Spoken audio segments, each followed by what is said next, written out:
నమస్తే అన్న అందరికీ నమస్కారం. కువైట్ రాజు గారు సైలెంట్ గా నేను చూస్తూ ఉండలేనని చెప్పేసి కువైట్ జాతిని ఉద్దేశించి ఆయన ప్రసంగించడం జరిగింది. అలాగే కువైట్ పార్లమెంటును ఎందుకు రద్దు చేయవలసి వచ్చిందని చెప్పి ఆయన ప్రజలకైతే తెలిపారు. కొన్ని రోజుల క్రితం కువైట్ రాజ్యాంగంలోని స్థిరమైన నియమాలకు విరుద్ధంగా కొన్ని ప్రవర్తనలు మరియు చర్యలను మేము గమనించామని చెప్పి రాజుగారు చెప్పారు. కొంతమంది ఎంపీలు బెదిరించి తిరిగి నియమించబడే మంత్రులపైన అవిశ్వాస తీర్మానం ప్రవేశపెడతామని చెప్పి వాళ్లను బెదిరించారు.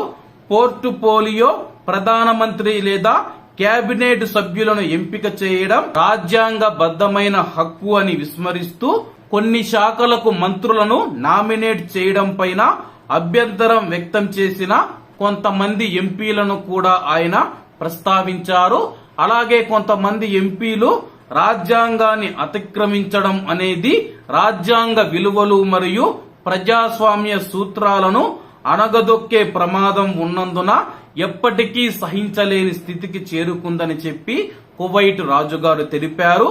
ఆ సూత్రాలను చాలా కాలంగా కొందరు ఆమోదించారని చెప్పి పేర్కొన్నారు. కొందరు వ్యక్తులు కువైట్ అమీరు అధికారాలలో జోక్యం చేసుకునేంత వరకు వెళ్లారని చెప్పేసి కువైట్ రాజుగారి అధికారం ఏదైతే ఉందో ఆ యొక్క అధికారిక కార్యకలాపాలలో కూడా కొంతమంది వ్యక్తులు జోక్యం చేసుకునేంత స్థాయికి వెళ్లారని చెప్పేసి, అలాగే యువరాజును ఎన్నుకునే హక్కుతో సహా కొంతమంది వ్యక్తులు అధికారాలలో జోక్యాలు తీసుకున్నారని చెప్పి, కానీ కువైట్ రాజుగారు కువైట్ యువరాజును నియమించడం తన యొక్క సొంత హక్కు అని చెప్పి కువైటీ ప్రజలకు అలాగే ఆ యొక్క కొంతమంది వ్యక్తులకు గుర్తు చేశారు.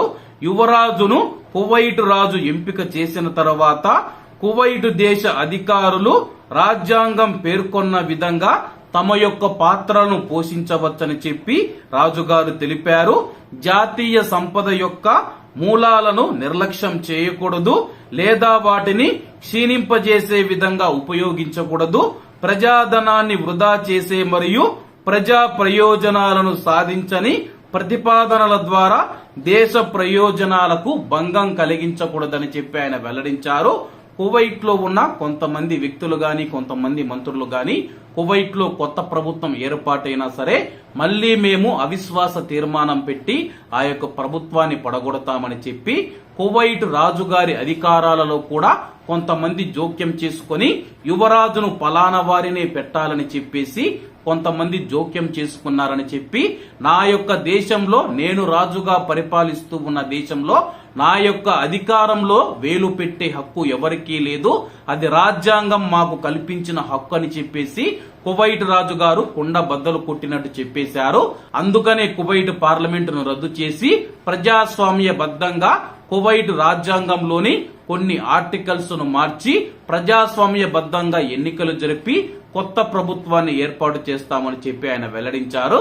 ఏది ఏమైనా సరే ఇటీవల ఎంపికైన కొంతమంది ఎంపీలు ఎవరైతే ఉన్నారో అత్యుత్సాహం ప్రదర్శిస్తూ ఉన్నారు. ఏ తప్పు చిన్న తప్పు వచ్చినా సరే ప్రవాసుల పైన పడిపోవడం, కువైట్ ప్రభుత్వాన్ని విమర్శించడం, కువైట్ రాజుగారిని ప్రశ్నించడం, ఇలా అనేక సార్లైతే కువైట్ ప్రభుత్వం కూలిపోయేందుకు ఒక వర్గం ఎంపీలు కారణమవుతూ ఉన్నారని చెప్పి రాజకీయ నిపుణులు తెలుపుతూ ఉన్నారు. మరి ఈ యొక్క సంక్షోభం ఎంతవరకు వెళుతుంది, కువైట్ రాజుగారు దీన్ని ఏ మేరకు నియంత్రిస్తారనేది వేచి చూడాల్సి ఉంది. ఏది ఏమైనా సరే కువైట్ లో కువైట్ రాజుగారు చేసిందే శాసనం కాబట్టి పార్లమెంటు రద్దయిపోవడంతో ఆ యొక్క ఎంపీలు గాని కొంతమంది వ్యక్తులు ప్రస్తుతం నోరు మూసుకొని గమ్మనైతే కూర్చొని ఉన్నారు. ఏది ఏమైనా సరే కువైట్ లో కువైట్ రాజుగారు చేపడుతూ ఉన్న కార్యక్రమాలు బాగున్నాయి కాబట్టి ఆయన మళ్ళా కువైట్ ప్రజాస్వామ్యాన్ని రక్షించడానికి నేను మళ్లీ కొన్ని చట్టాలను రాజ్యాంగాన్ని సవరణ చేసి మళ్లీ ఎన్నికలు నిర్వహిస్తామని చెప్పినట్లు స్థానిక మీడియా పేర్కొంది. కాబట్టి అందరూ బాగుండాలి, అందులో మనం ఉండాలి. అందరికీ నమస్తే అన్న, జై హింద్.